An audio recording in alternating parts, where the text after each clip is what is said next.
Yo. Hello. I am a sleepy boy. You gotta mute yourself there, lady. Oh.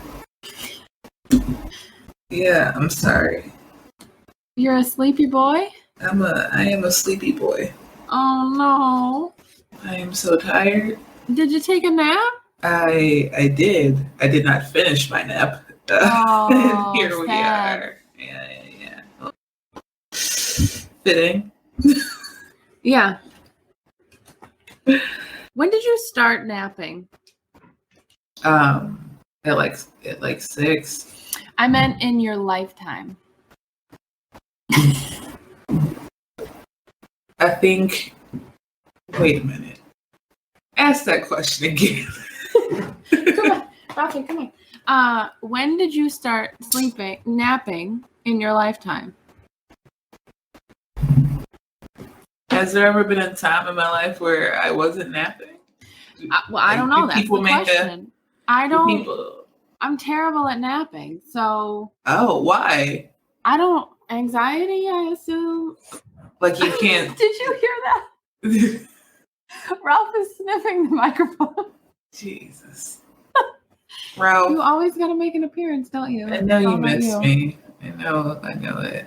You got to look at the camera, dude. It's over here. Look. He's figuring it out. He's coming. No, right. Too close.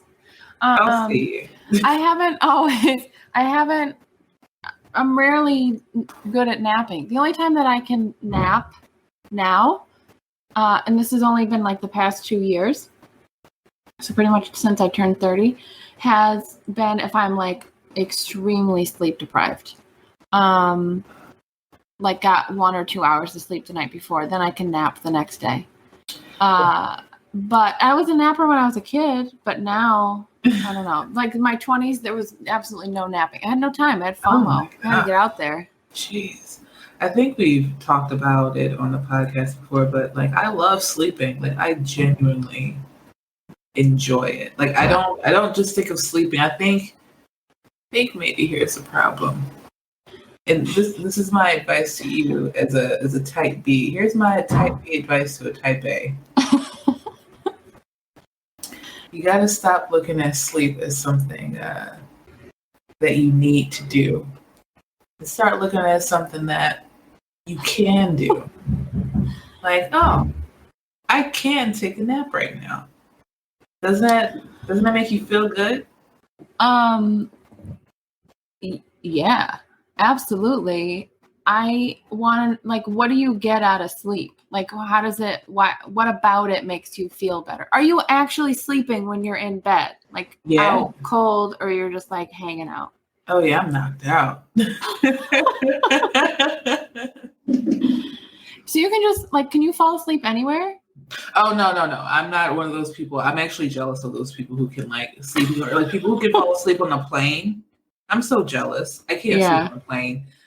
Because I need to be aware. Like my brain won't shut off. Yeah.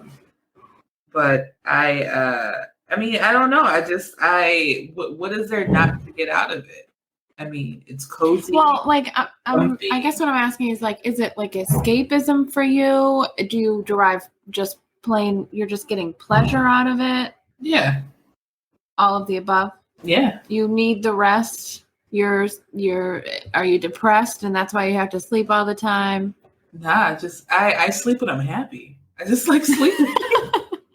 Were you like that when you were a baby? Do you know? Yeah, my mom used to tell me stories about how like I would just dip.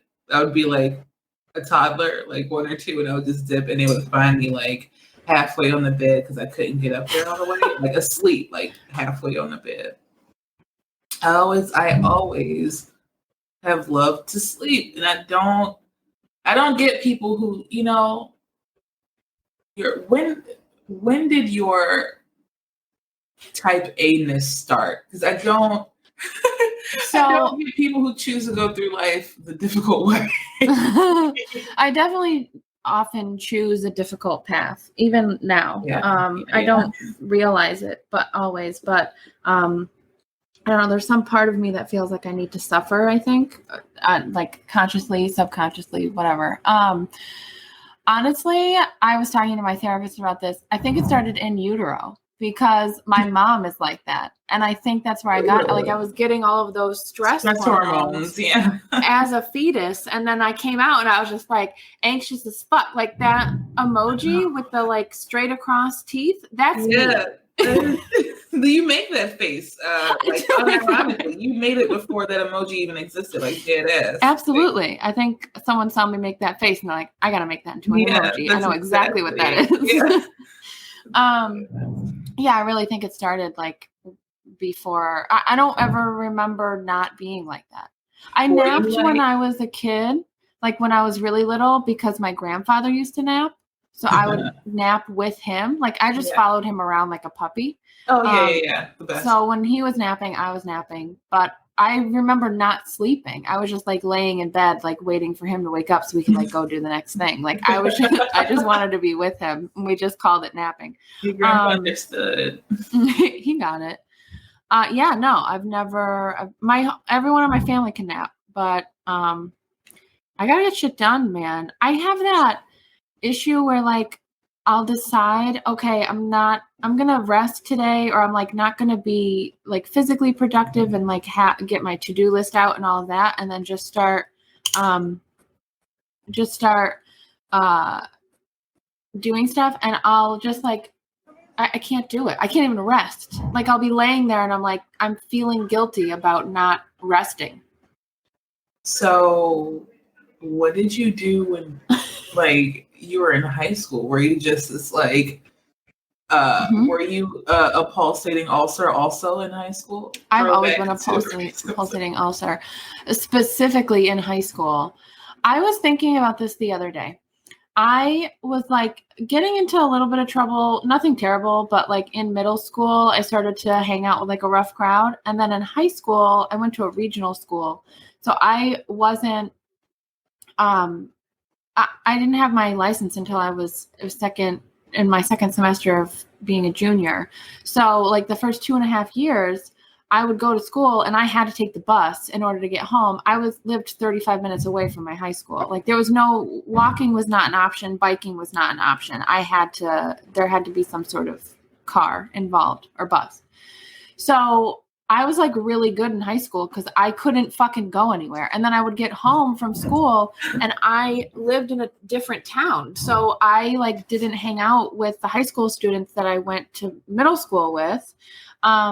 So I was just kind of like alone by myself, but still a pulsating ulcer.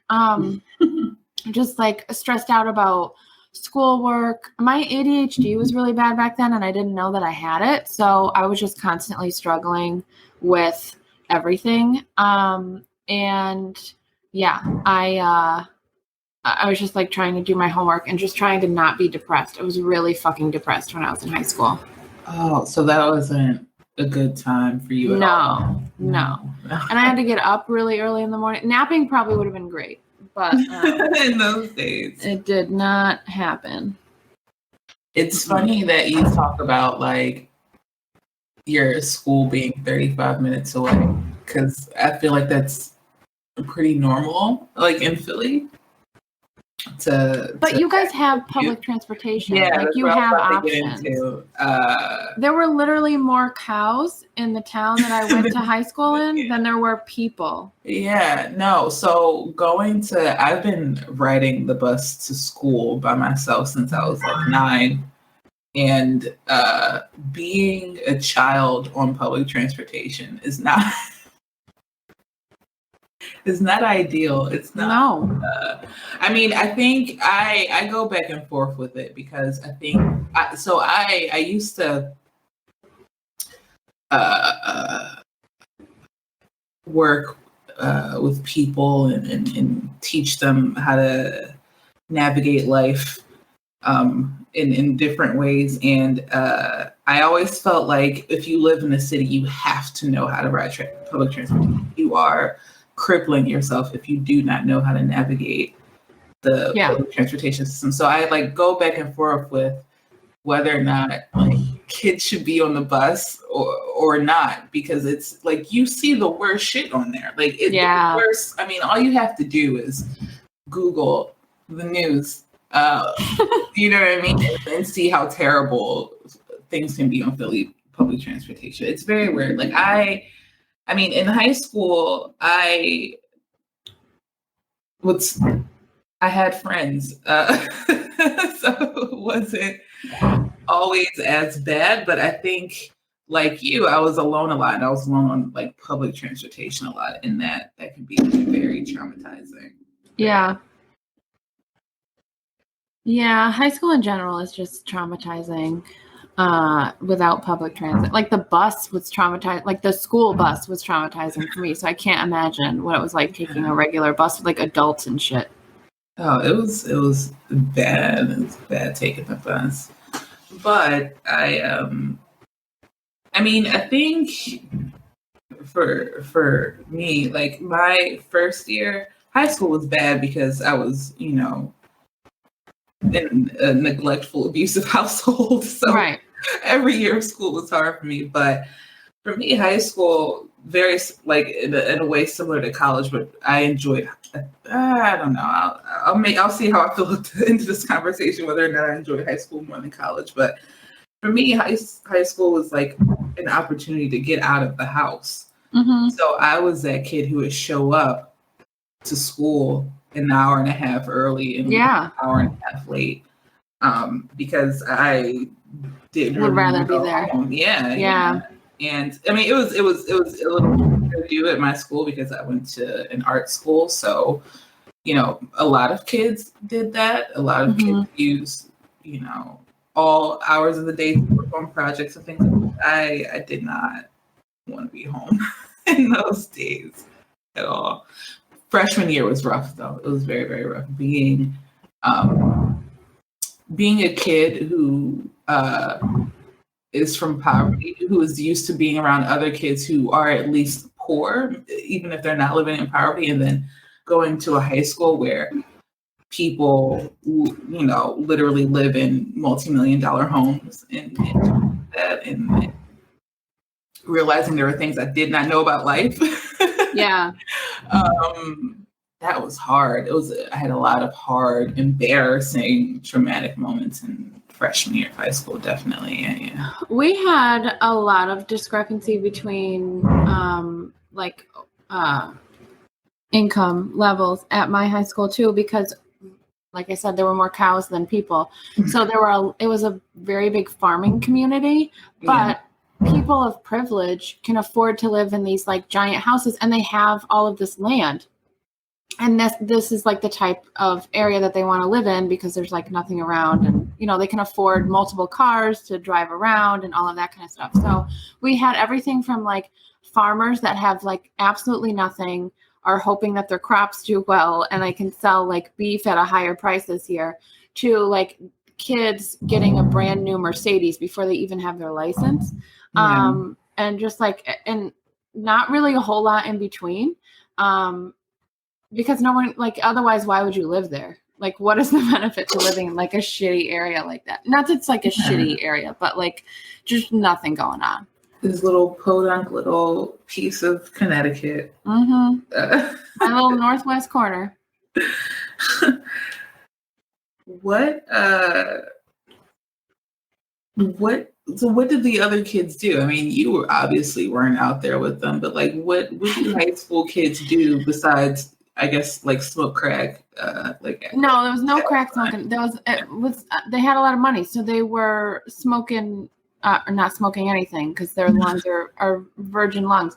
They were snorting coke. Yeah, there was a lot of coke in school. I would like never even went to those parties. Like I didn't like those people. I've never liked people in general, but especially ones that like grow up that way. But yeah, and then like the farmers were going to bed early, so like there was not a whole lot going on. I kind of hung out with like the weird weird, like artsy indie crowd. Like we didn't really fit anywhere, but we weren't total losers either.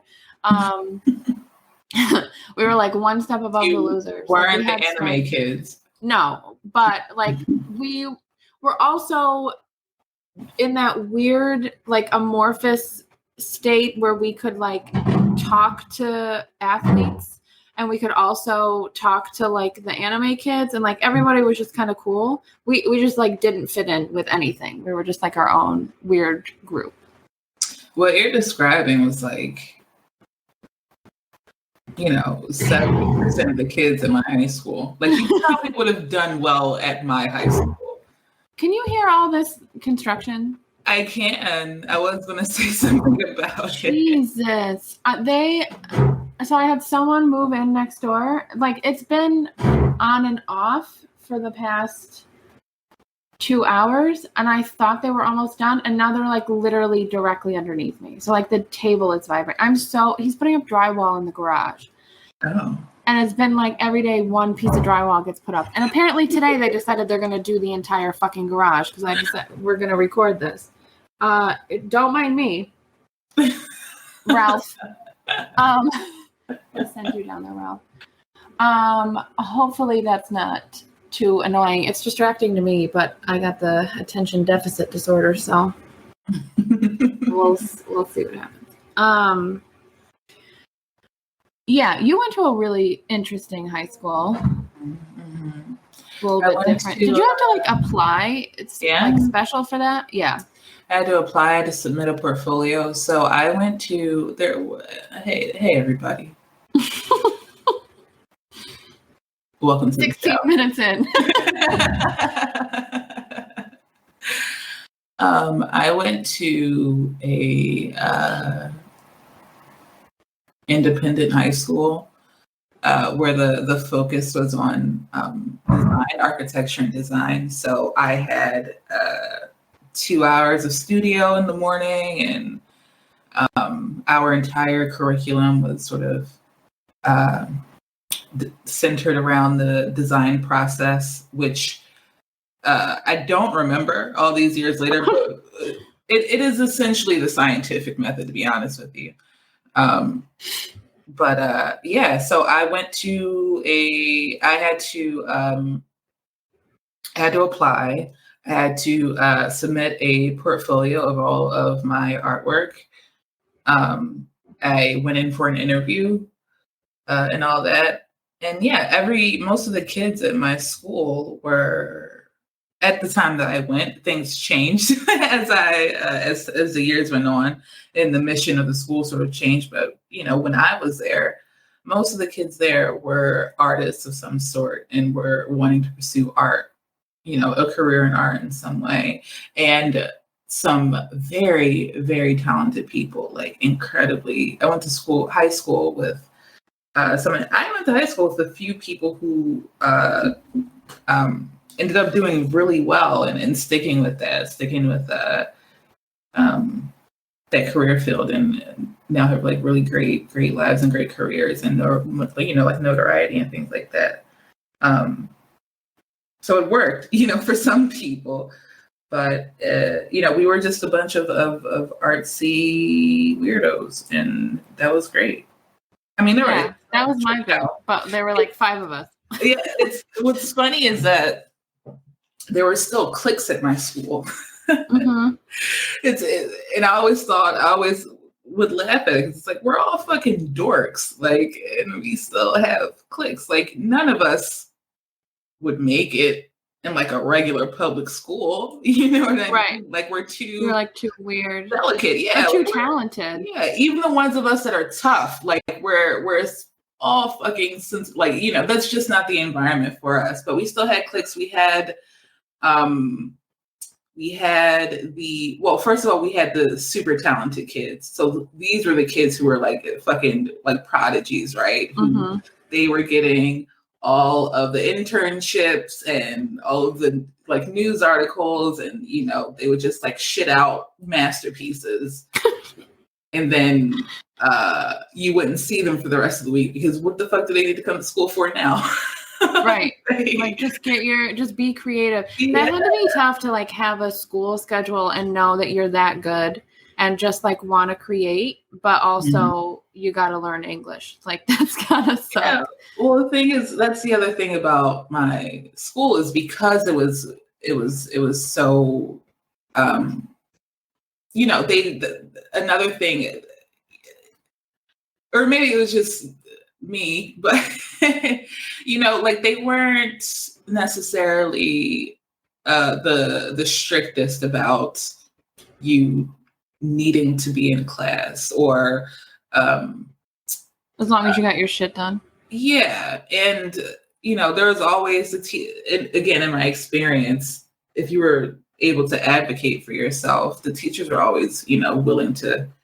Like I was the type of student I was a terrible student. I never did my work. I didn't want to. I was lazy. I did not enjoy doing What's the work. point?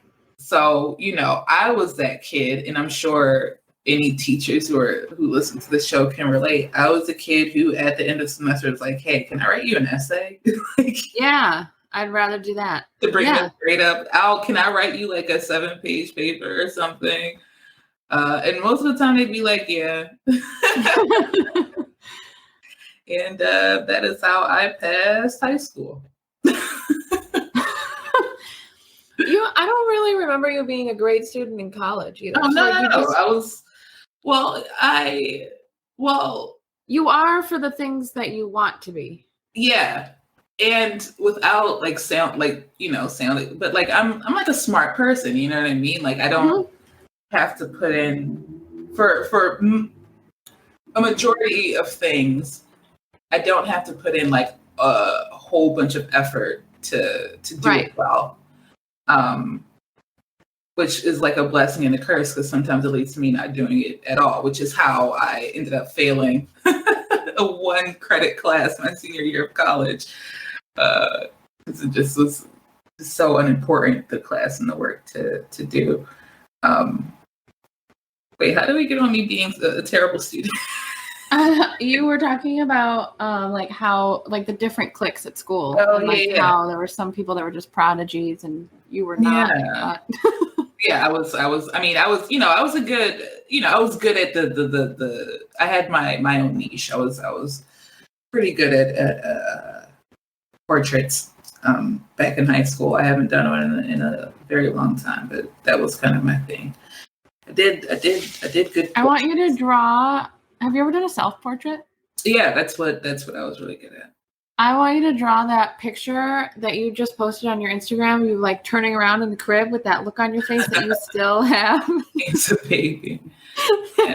You're like 18 months old, if that, in that picture. Yeah. And that it's the exact same face that you have to this day.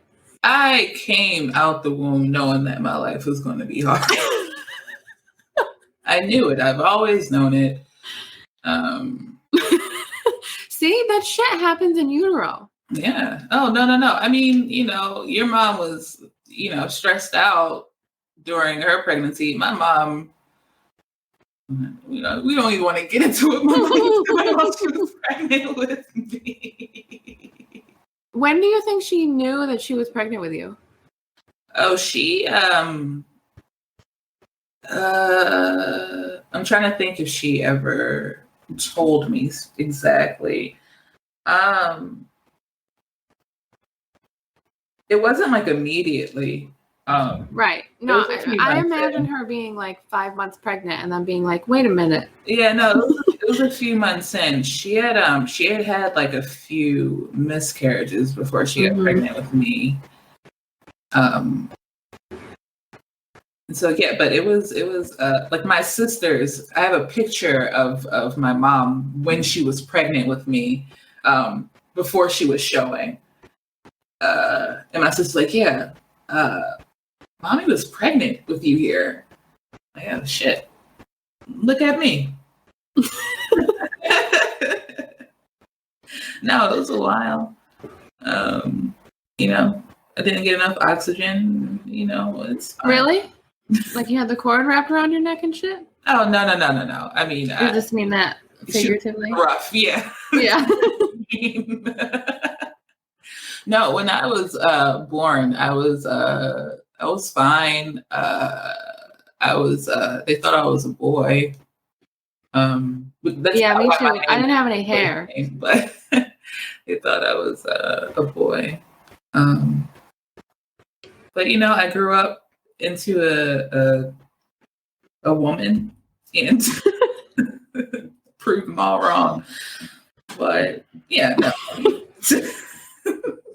Imagine if we didn't have gender when we were like born Mm-hmm. and all of this wasn't a big deal. And we could just, I mean, some people are doing this now, but like we could just decide, like whenever we were ready to pick our gender, that's when we picked our gender, if we wanted to pick a gender. Like salamanders? Salamanders do that? Yeah, isn't it? That's cool. Salamanders are newts. One of them is like like they can change their sex when they need to. That's fucking dope. Yeah. Leave it to the reptiles and the amphibians. No, they be doing some wild shit with their bodies. And Mermaids. I used to have iguanas, pet iguanas. Was I? No, I was in middle school. I when I had those pets. They didn't make it to high school. Oh my God. Did those also get let loose? No, they died. They just all right. Yeah, they casualties of Poverty. Yeah, they it was either them or me. That's not a cheap pet to have. Yeah. We did not know that at the time. Yeah, we had like, I don't think you ever finished your thing about cliques in high school, but we had like all the regular shit. We had like the kids that were like, I'm saying like too much. So I'll start with them. You're talking about high school, so. I mean, that's true. We used to have like the popular rich kids. Those went hand in hand in my school. Like poor kids were not popular.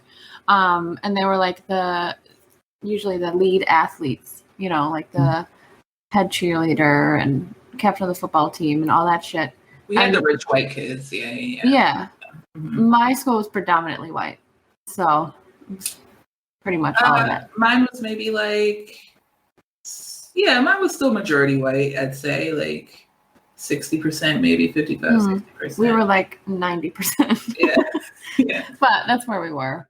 Then we had like the sports kids that were just like, were obsessed with like track and they were just always running and working out and all of that. And we had the farmers because that was specific to my school. And our sports teams weren't even like listed. Like no one. You guys were not competitive. No. Yeah. No, we weren't that great. Well, we were with a couple of sports, but in general, we weren't. Yeah. Our population was too small. I graduated with like 92 kids. I think there was a few more. I think my class is like 117. Okay, so your high school was really tiny. No, too. we were small. Yeah, we were a small school. We couldn't do all the all the art shit we were doing if we were like a huge school. Yeah, I guess that's true. Yeah. Did you guys have plays and stuff? We had like a whole group of people that were just like doing plays and shit. No, we didn't have plays, but we did have. We had senior show where we had to show all of the art that we had been working on over the year. We had to showcase our art. So we didn't have like theater or music or anything like that. Like you had to be into some type of like all the niches were art niches. So you were either into fashion, you were into like CAD and GIS, you were into, fine art, that type of shit. It was all. We had skater kids.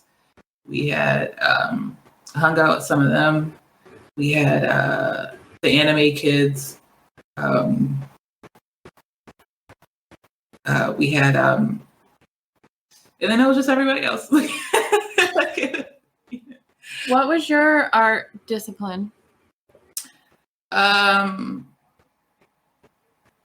I would say fine art, but honestly, I've always been more of a writer, I think, than like a painter or a sculptor or anything like that. But yeah, like painting and drawing was my jam.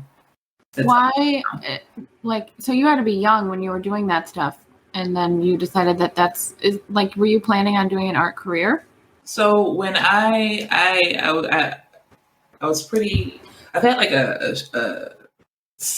I've realized over the years that like my sort of school experiences aren't necessarily like the norm.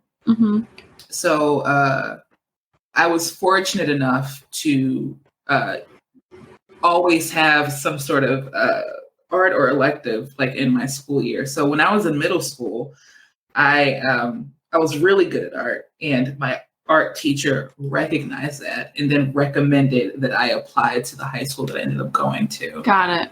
And that's how that happened. I don't know if we've talked about this in the podcast before, but I've never known what I wanted to do for a career. I still don't know. Yeah, same.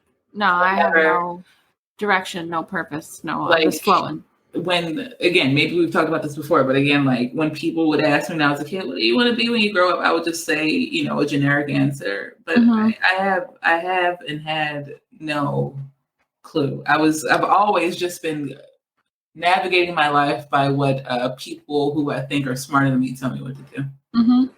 Same with college. Speaking of being type A, I have a journal. I kept all my journals throughout. I'm not a big journaler, but it will come and go. And I have a journal from when I don't know, I was probably like 8 years old. And I wrote in it that I wanted to be an artist at night and a dentist during the day. I don't remember ever wanting to be a dentist, but like, that's how fucking ambitious I am. I'm like, I'm going to have a day job and I'm going to have a night job. And I'm still like that. I'm still like multiple, like working on several different things. I get bored so easily, I think. Yeah. But yeah, so yeah. And then the veterinarian thing happened and that shit the bed.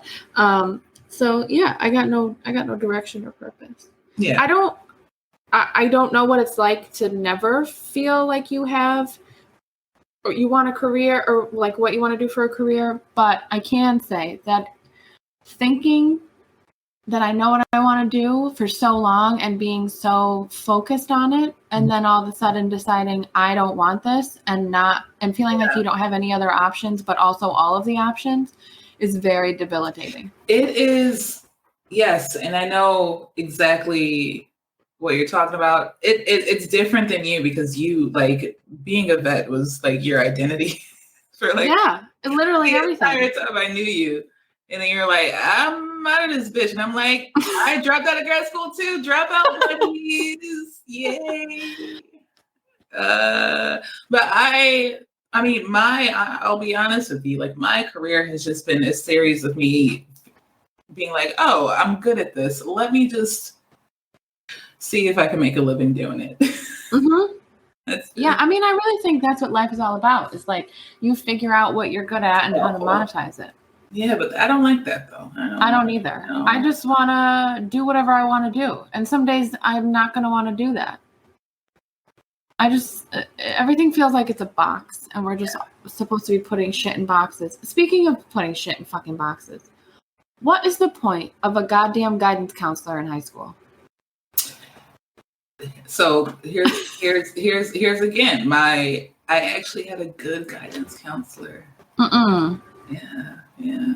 Mr. Vasquez. Well, good in the sense that he was actually involved and actually did the work to like get colleges to come to the school. Cause I don't think many of us, like I didn't go to see any college. Like when I showed up. College come to see me. I don't go to see you. You come to see me. No, but and he was good at, he's the one that recommended that I go to the college that I go to. And I think he was right to recommend that choice to me.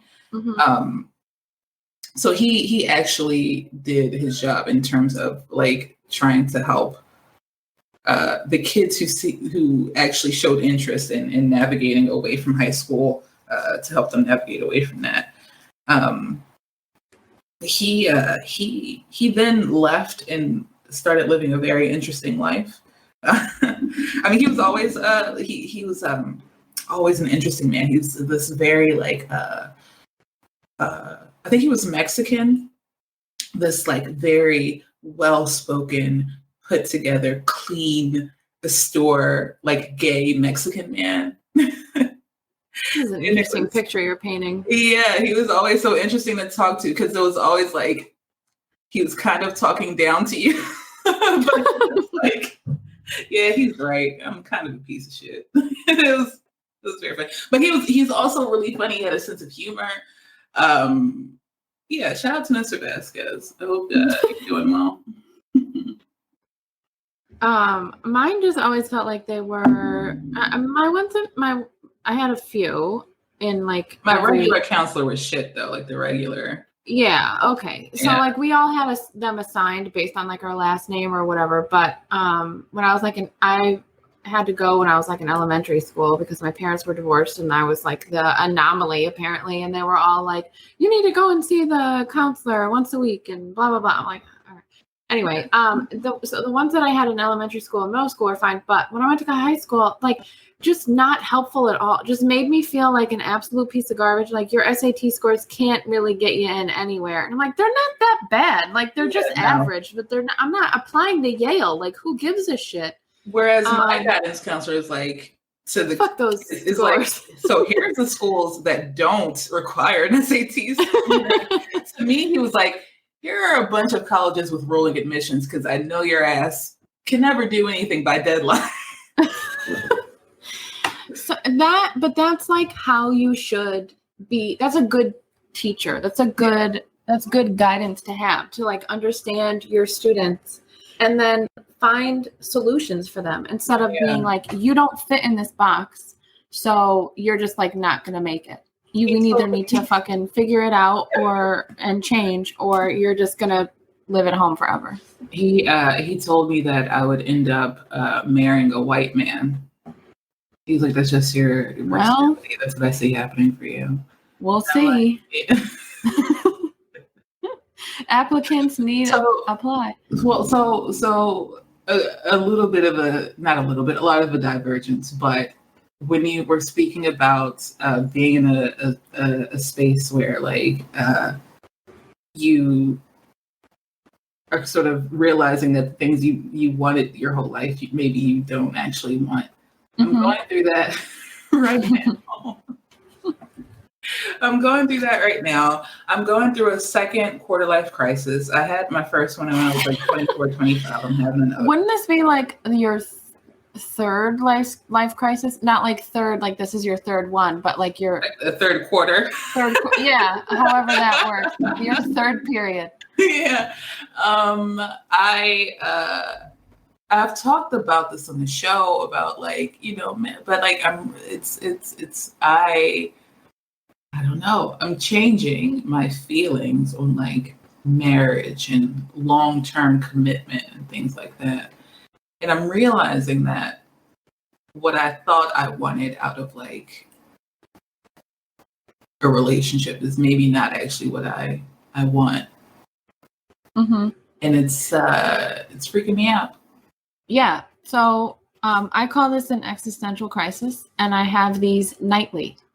I go to bed an hour early to lay there and ponder and overthink and just like try to evaluate my life and be like, what do I want? I don't know what I want. I don't know anything anymore. Yeah. It's like terrifying because there's so much of our society that's like, you need to figure this out and that out and whatever.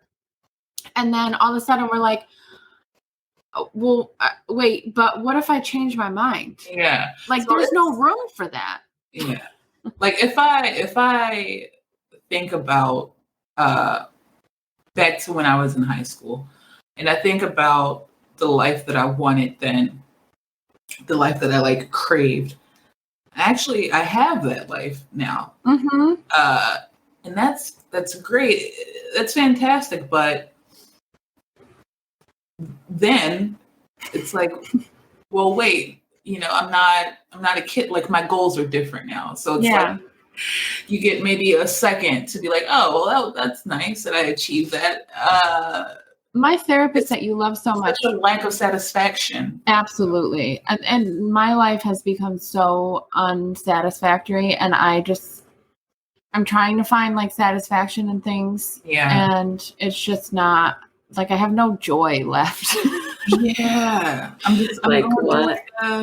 like I try to do okay, so like a few months ago, I was like really going through it, and I was like buying books and stuffed animals that I had when I was a kid because I was trying to like bring back that like sense of like childlike wonder or like excitement. You know how like when you play as a kid and then all of a sudden just like one day you just stop doing it and like you don't know when that's going to happen, and it's gone, and then like you try to go back to it and you're like this like what happened? There was like a switch. I've like that's wild. See, mind sinking. We're always always mind sinking. But no, I've like recently I've definitely been like what like because I've there's been a lack of joy, and I think that a lot of people are being affected by this. You know, not sure when what's going to be happening when this episode goes out, but right now there are so many people who are miserable. Yeah, miserable. There's a lot of suicides that have been happening and things like that. So I think everyone is dealing with this lack of joy. Something is definitely off in the cosmos. Yeah. But I was the same things, like trying to what was it that I was doing as a kid that like what was I watching?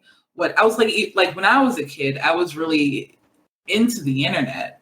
Mm-hmm. You know what I mean? So I was sitting there like trying to figure like what websites I used to visit that I used to be on for hours and have such a great time and like I could never do that now. I could never. No, like it doesn't. Even if I can, so don't spend all your money on eBay buying toys and books that made you happy as a kid because it didn't work for me. It was fleeting. Yeah. So maybe if that's all you need to get by, then do it. But now I have like I look like my bedroom looks like a kid's room again, which is its own crisis. It doesn't work. Even if you could figure out what those websites were or like what made you happy when you were a kid, like it makes me more sad, honestly. I always wanted to spend more time at the playground. I never got to, like my mom was just always busy or doing her own shit or whatever. And I never got to spend enough time at the playground. I also had like no friends to hang out. And I was like a chubby kid. So like I always got made fun of when I would go down the slide or whatever, it was the 90s. So bullying was the hot thing. So I think in my head, like, what if I went back to the playground now? Like, what if I just like visualize this? Mm-hmm. It doesn't work. It just makes you so fucking sad. I will say, this was a few years ago. I was working at a job and it was like, it was sort of funny because like half of us were like over 30 and the other half or like there were like 3 or 4 of us who were like under 30. Mm-hmm. And so we were literally like the kids on the team. So we had like one of those like field days for work where you go out and do shit at the park. Yeah. And there was a playground there. And I looked at my fellow youngs and I was like, I want to go get on that swing. And my fellow youngs, Tyler, and what was her name? This little. She wasn't a little girl. She was just a small woman. She was an adult woman. She was just petite. She was a girl. But yeah, we all just went and we got on the swings, and it was we had the time of our lives. It was amazing. It was fantastic. I love playgrounds. I love going to swings. Maybe that's one you should actually try. Maybe I need to go with people. I was and like not just in my head and like try and relive my childhood and like change my memories. Yeah, okay. All right. That was actually fun as hell. I would do that in a heartbeat. I love swings. I'll get on a swing any day of the fucking week. Do you like amusement parks? I love amusement parks. Okay. I don't like water parks. No, that's gross. Yeah. Don't do that. Don't go to water parks. But I love roller coasters. I guess it's just the adult version, which is so much more expensive, but the adult version of a playground. Yeah. I mean, they both have their sweet spots. I love it. But yeah, no, I I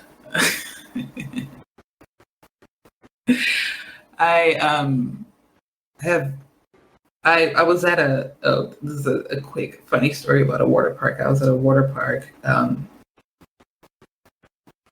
with my sister's family and my cousins. Again, I was the youngest one there. I'm always the youngest one there.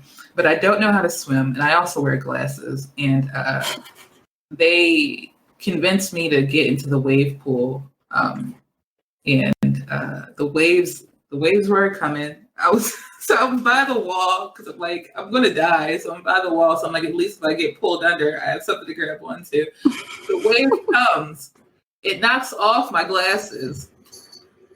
And I'm close to the front, mind you, because I have to go in deep because I'm tall. So I have to be in at least 5 feet. And so the wave comes, it knocks my glasses off. I can't find my glasses. I'm fucking panicking. The waves is coming and shit. Then a little tiny, skinny white man, lifeguard person comes up to me. He goes, "Are you all right?" And I'm like, I can't find my glasses. Until like a few seconds later, the waves stop. I grab my glasses. I get out of the water. And then once I was out of the water, I turn back and I go, they fucking stopped the wave pool for me. Oh, did you get your glasses back? I got them, but I swear to God, I wanted to just disappear. Oh, that's mortifying. The entire wave pool for me because I dropped my glasses. That was the last time I've ever been in a wave pool. I don't think I've ever been in a wave pool. I've been to a water park, but not a wave pool. Yeah. But sorry, I throw something at Ralph because he's fucking acting up. Yeah, that's from me. He's looking at me. He's like, "Bitch, that's intended to hit." Fuck you up tonight. I had after Christmas break. I think this was 4th grade. I got a Barbie cell phone, and like you could call Barbie and she would talk to you, but like obviously it was all like You're a little too old for that. Yes. But it's when my family could afford it, so that's when I got it. Okay. So I had a Barbie cell phone. I got a little backpack that year too, which I fucking loved. And I brought it to school so I could show my friend Michelle during recess. And in the middle of class, it's silent. It's reading time, no less. Not even like it's not like fucking Barbie starts calling me. So, and it would not stop. And I just like put my head down like, do you hear that? What is that? I don't know. Yeah, you have to just pretend it's not you. I pretend it's not me. We all have our own lockers. So like everyone knows that it's coming from my locker in the classroom. Did you ever have any like I'm not done. accidents? Sorry. Oh, wait a minute. It gets worse. So I have to eventually, like, she just keeps calling me, fucking Barbie. She had a crisis that day. So I had to pick it up and had to like open it. It was like a flip phone. I had to open it to turn it off. But before I could hit the off button, she said, "Hi, it's Barbie." Everyone fucking laughed at me. Everybody. I'm still traumatized by this to this day. Oh my goodness. Like I could cry still thinking about this. So the teacher laughed at me, Miss Kaminsky. I'm glad you got fucking cancer. Just terrible. It was terrible. Yeah. I ever had any accidents? Is that what you were gonna like pee my pants? No, I was gonna ask, I got a story for that. I was gonna ask if like you ever had any like period accidents in middle school or high school. I never had any accidents. Type A, wicked paranoid. So no, I like was on top of that shit, had like probably a whole box of tampons and pads with me at all times because I was just terrified that something bad was going to happen. However, my mother blames this on me and I'm not sure how it was my fault, but I'm sure she has a different story now. Ralph, cut it out. But I'll let you out in a minute. Chill. But I only had one pair of pants to wear in 6th grade, and I had my period that day, and there were white pants. Who let me wear white pants in 6th grade? I don't know. I was very overweight. White was not a good color for me. Come up here and chill. And I was like so worried that somebody was going to be able to see through my pants, even though I was totally protected. I never had an issue, but oh my God, I was like, had my, like, tried to turn all the time, like waited for everyone to leave the classroom, and then I would be the last one out, and then I would like walk in like sideways and sit down because I was just terrified. I did have a friend in school who got her period and didn't know it, and like her whole ass was blood. Yeah, and I was like, that happened to me in middle school. How did you not know? Like, but this was in high school. Like, she had her period several times before this. I was like, lady, how do you not know? I gave her my jacket to wear, and she got all the blood out. Women are really good at getting blood out of clothes, man. In her defense, and this is from personal experience, but like my period was really unpredictable. Like when I was young, so just in her defense, like maybe she wasn't expecting it to be that heavy that day. Maybe it was on earlier than she anticipated. Like that would happen to me all the time. Like it would. No, all that I get. All that gets a pass. But when you have a like pants full of blood, how are you not like, something doesn't feel right? I wonder if I got something going on and maybe I should go to the bathroom and check it out. Like, how did you not, how sweaty is your ass that you didn't know that it was blood? Like that's my thing. How did you not feel it? Poor girl. But anyway. Yeah, she was fine. I don't know that anyone really noticed. Yeah, no one noticed when I was in 8th grade, thankfully, because that was such my, like, I had such. I talked about it a little bit before, but I have such period anxiety, and it was so rough in middle school and high school. It was bad. Yeah. So bad. But so, when you brought up pee, this didn't happen to me. There was this kid in my freshman year, we were in the computer lab, and he shit himself. He shit himself, and... Wait, how old were you? It was freshman year, so 14, 15, between 13 and 15. And he shit himself, and his mom, instead of like coming to pick him up... No. Cab for this boy. I was like, oh, that's such a shitty mom. Unintended. And so that's not the funny part. The funny part is that several years later, a new girl comes to school and she starts dating the guy. And I wasn't even trying to be a bitch. I wasn't trying to but I said to her, I was like, I think it was something along the lines of like, like, yeah, good on you for dating someone who had that happen. Oh my God. She's like, what? I'm like, you don't know? And she's like, what? And I'm like, he shit himself. Yeah, she broke up with him that day. Oh. You've been breaking hearts forever. Wait, I need more context. Did he shit himself in class? I was like, excuse me, can I go to the bathroom? Did he not know? I mean, I wasn't in the class, so I don't know, like, maybe all right. If he was like sick, maybe, and just couldn't control that, thought it was a fart, and it wasn't, or something. Yeah. But, I mean, in retrospect, he probably dodged a bullet. I mean, I didn't care for it too much. Okay.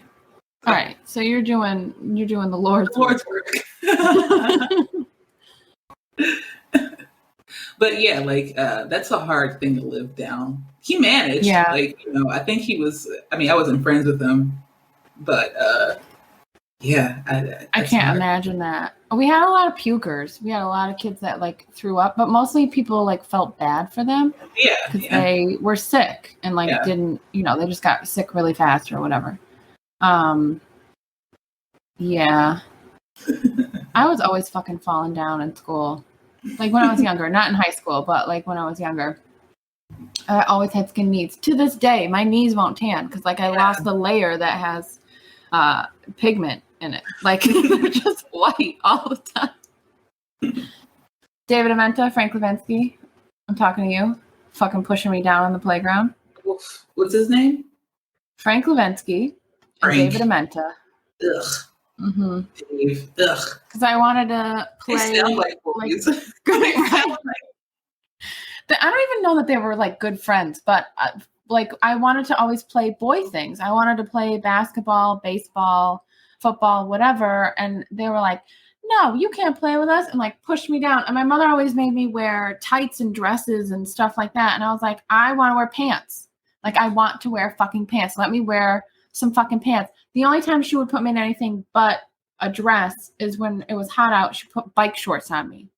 like hot pink and purple. And like I was like, Brenda, you're really not helping me.